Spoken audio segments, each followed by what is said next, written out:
दोस्तों हमारा कक्षा 11वीं भौतिक शास्त्र का 10 फरवरी को पेपर होने वाला है। लगातार दोस्तों मैं आपको तैयारी करा रहा हूँ, इसलिए दोस्तों मैंने पहले ही आपको 2 अंक दी महत्व 3 अंक वाले 4 अंक वाले भी बता दिए, वस्तुनिष्ठ भी आपको कवर करा दिए हैं। ओके, 4 अंक वाले बता तो दिए हैं, लेकिन आपका अभी और क्वेश्चन मुझे आपको बताना है। तो ये आपका पार्ट 2 है। पार्ट 1 आ चुका है 4 अंक वाली महत्व का, तो उन्हें आपको तैयार कर लेना है। ये आपका पार्ट 2 है। ओके, चलिए देख लेते हैं। तो सफलता की पोशाक कभी भी तैयार नहीं मिलती, इसे बनाने के लिए मेहनत का हुनर चाहिए। और दोस्तों 4 अंक वाले जो महत्वपूर्ण प्रश्न हैं, ओके, जितने भी हैं आपको सभी सिलेक्टेड जो बता रहा हूं, तैयार करते जाइएगा। क्रम से बाकी वीडियो देखना चाहते हैं, प्रॉपर तैयारी करना चाहते हैं, तो क्लास 11 फिजिक्स वार्षिक परीक्षा इंपॉर्टेंट क्वेश्चन आंसर 2025 के नाम से प्लेलिस्ट है।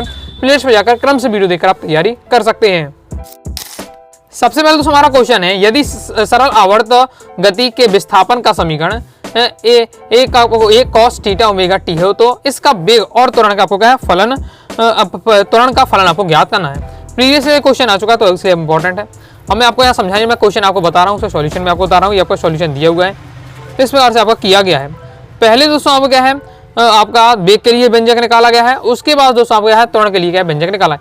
यहाँ से आपका त्वरण के लिए व्यंजक है, ये आपका त्वरण का व्यंजक दिया हुआ है, और ये दोस्तों आपका वेग के लिए व्यंजक निकाला गया है।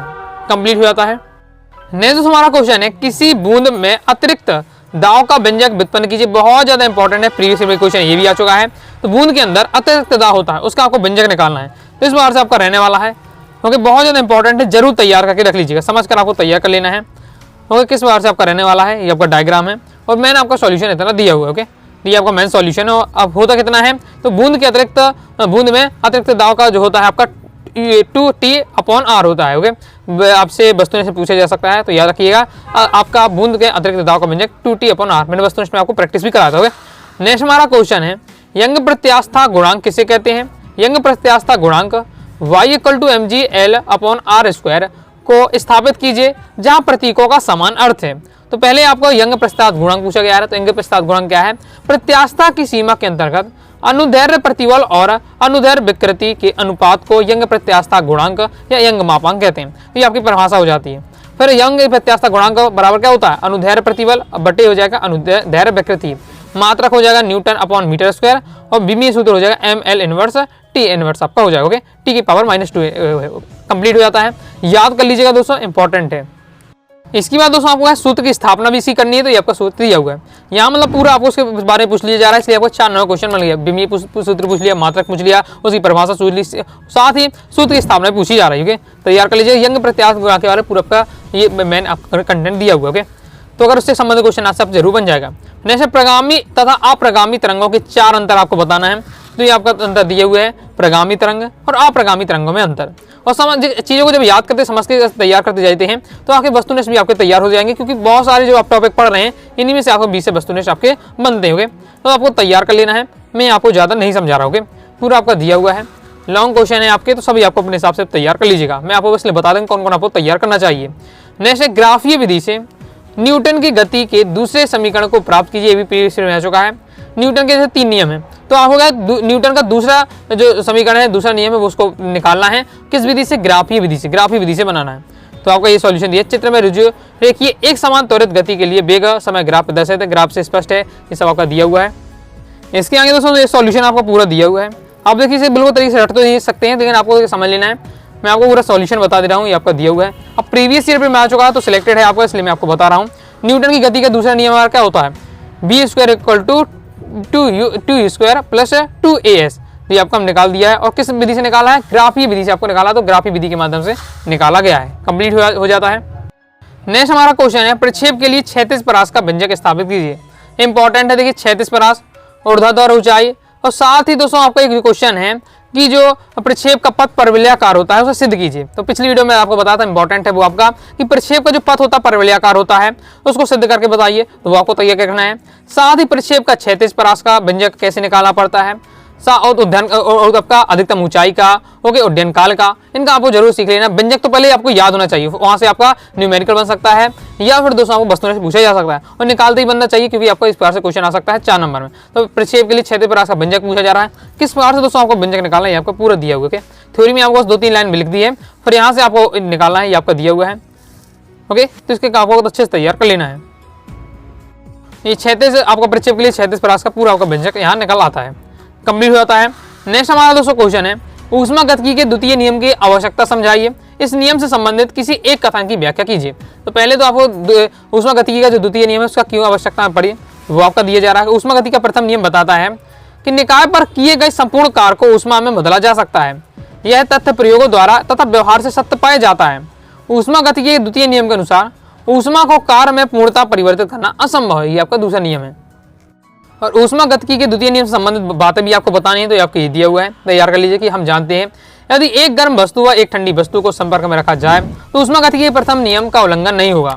चाहे ऊष्मा गर्म हो वस्तु हो से ठंडी वस्तु से बहे अथवा ऊष्मा ठंडी वस्तु से गर्म में बहे, परंतु हमारा अपना अनुभव बताता है कि व्यवहार में ऊष्मा कभी भी स्वतः ही ठंडी वस्तु से गर्म वस्तु के प्रभावित नहीं होती है। इस बार से आपको ऊष्मागतिकी के द्वितीय नियम के बारे में समझाया, आपको तैयार कर लेना है।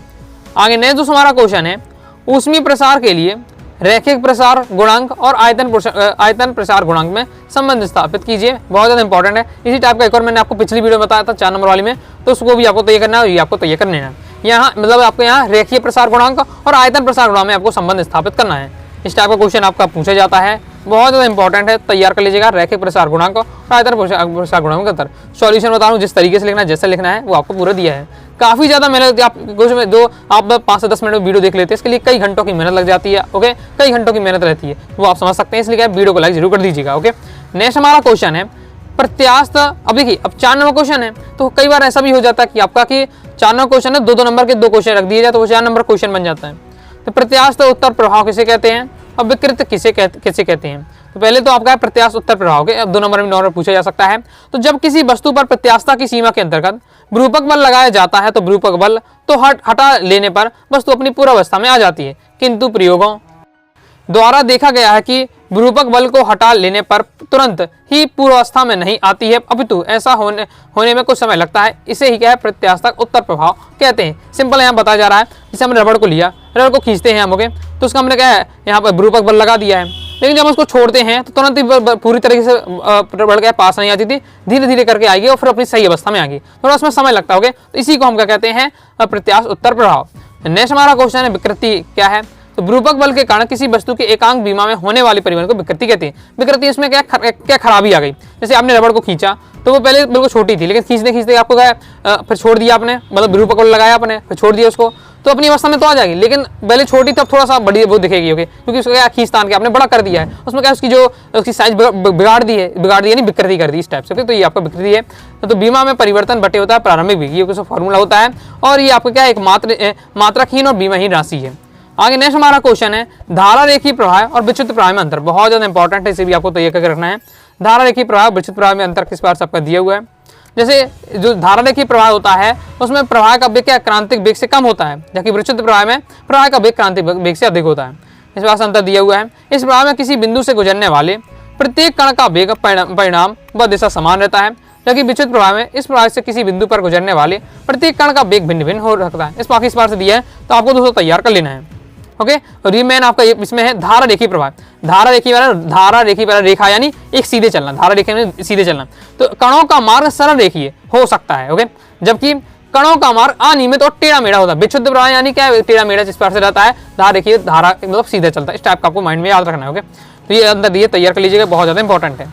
नेक्स्ट हमारा क्वेश्चन है सरल आवर्त गति किसे कहते हैं, इसकी विशेषताएं लिखिए। तो सरल आवर्त गति के बारे में बताया जा रहा है, फिर उसकी विशेषताएं दी हैं। सरल आवर्त गति वाले में आपको तैयार करना है। ओके, कंटेंट तैयार कर सकते हो सकते हैं अभी 4 नंबर में ना है, लेकिन आपका 2 नंबर में पूछ लिया जाए, ऑब्जेक्ट में ऐसे क्वेश्चन बन जाए, तो समझ कर आपको चीज़ों को जरूर रखना है। ओके, जैसे सरल आवर्त गति का उदाहरण क्या है, झूले की गति, पेंडुलम की गति, ये उसके उदाहरण है। कई बार इसी बार से आ जाता है कि सरल आवर्त गति के उदाहरण लिखिए, तो तैयार करके रखिएगा। विशेषता है कि गति एक निश्चित बिंदु के दोनों ओर सरल रेखा में होनी चाहिए। गतिमान वस्तु एक निश्चित समय के बाद पुनः अपनी माध्य स्थिति में गुजरनी चाहिए। ये आपकी विशेषता है। गतिमान वस्तु का त्वरण सदैव माध्य स्थिति से विस्थापन के अनुक्रमानुपाती होना चाहिए। तो कंप्लीट हो जाता है। आगे देख लेते हैं। आगे नेक्स्ट हमारा अनुप्रस्थ तथा अनुदैर्ध्य तरंगों में अंतर। ये इंपॉर्टेंट है बहुत ज्यादा। तो आपका क्रम से दिया हुआ 4 पॉइंट आपको दिए हैं। टॉपिक को पहले आपको समझ लेना, अनुप्रस्थ तरंग क्या है, अनुदैर्ध्य तरंग क्या है। ओके, तो तैयार कर लीजिएगा। हो सकता है अनुप्रस्थ तरंगों की विशेषताएं तो इस टाइप के पॉइंट लिख दीजिएगा, अनुदैर्ध्य तरंगों की विशेषताएं तो इस टाइप के इस साइड वाले आपको पॉइंट लिख देना है। ओके, अंतर है तो आपका ये रहने वाला है। इसके बाद नेक्स्ट आपको तय करना है।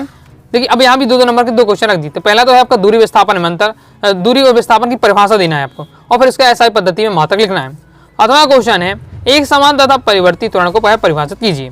अब यही क्वेश्चन आपका क्या है, आपका 2 नंबर में भी अलग से आ सकता है। पहले दूरी क्या है और विस्थापन क्या है वो बताना है और उसका SI मात्रक लिखना है। तो किसी गतिशील वस्तु द्वारा किसी समय में तय किए गए रास्ते की जो लंबाई होती है उसे उस वस्तु की चली गई दूरी कहते हैं। SI मात्रक मीटर होता है। विस्थापन की बात करें तो किसी गतिशील वस्तु द्वारा प्रारंभिक तथा अंतिम स्थितियों के बीच न्यूनतम चली गई दूरी को हम क्या है, विस्थापन कहते हैं। SI मात्रक इसका भी क्या है, मीटर ही है।